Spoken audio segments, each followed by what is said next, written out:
കലോത്സവ വേദികളിലെ ഡ്യൂട്ടിയുമായി സഹകരിക്കുമെന്ന് ഡോക്ടർമാർ. ആരോഗ്യവകുപ്പ് സെക്രട്ടറിയുമായി നടത്തിയ ചർച്ചയിലാണ് തീരുമാനം. രശ്മി കാർത്തിക ചേരുന്നു. രശ്മി, ആദ്യം ഡോക്ടർമാരുടെ ഭാഗത്തു നിന്നുള്ള നിസ്സഹകരണം ഉണ്ടായിരുന്നു. പക്ഷേ തുടർന്ന് ഇപ്പോൾ കലോത്സവ വേദികളിൽ ഡ്യൂട്ടിയുമായി സഹകരിക്കുമെന്ന് തന്നെയാണ് ഡോക്ടർമാർ വ്യക്തമാക്കിയിരിക്കുന്നത്. ആരോഗ്യവകുപ്പ് സെക്രട്ടറിയുമായി നടത്തിയ ചർച്ചയിൽ എന്തൊക്കെ കാര്യങ്ങളിലാണ് തീരുമാനമായത്?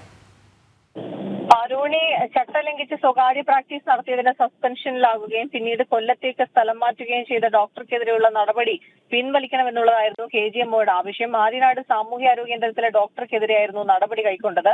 താമസിക്കുന്ന വീട്ടിലോ ക്വാർട്ടേഴ്സിലോ മാത്രമേ സർക്കാർ ഡോക്ടർമാർക്ക് സ്വകാര്യ പ്രാക്ടീസിന് അനുമതിയുള്ളൂ. ജോലി ചെയ്യുന്ന ആശുപത്രിക്ക് 1 കിലോമീറ്റർ ചുറ്റളവിൽ സ്വകാര്യ പ്രാക്ടീസ് നടത്തരുത് എന്നുള്ളതാണ് നിയമം. പക്ഷേ ഈ നിയമം പാലിക്കപ്പെട്ടില്ല. ഇതേ തുടർന്നായിരുന്നു ഈ ഡോക്ടർ നെൽസനെതിരെ നടപടി ഉണ്ടായത്. ആദ്യം സസ്പെൻഷൻ നൽകി, പിന്നാലെ മറ്റൊരു ജില്ലയിലേക്ക് സ്ഥലം മാറ്റി. ഈ നടപടികൾ പിൻവലിക്കും വരെ നിസ്സഹകരണം പ്രഖ്യാപിച്ചിരിക്കുകയാണ് Kerala government medical officers association. അതിനാൽ കലോത്സവത്തിലും സഹകരിക്കില്ല എന്ന് വ്യക്തമാക്കിക്കൊണ്ട് KGMOയെ DMOയ്ക്ക് രാവിലെ കത്ത് നൽകിയിരുന്നു. ഡോക്ടർമാരുടെ സമ്മർദ്ദ തന്ത്രം മുഖവിലേക്ക് എടുക്കുന്നില്ല എന്നായിരുന്നു ആദ്യം ആരോഗ്യവകുപ്പ് സ്വീകരിച്ച നിലപാട്. എന്നാൽ സംഭവം വിവാദമായതിനെ തുടർന്ന് ആരോഗ്യവകുപ്പ് സെക്രട്ടറി ചർച്ച നടത്തുകയും പിന്നാലെ കലോത്സവവുമായി സഹകരിക്കുമെന്ന് നിലവിൽ സർക്കാർ ഡോക്ടർമാർ അറിയിച്ചിട്ടുണ്ട്.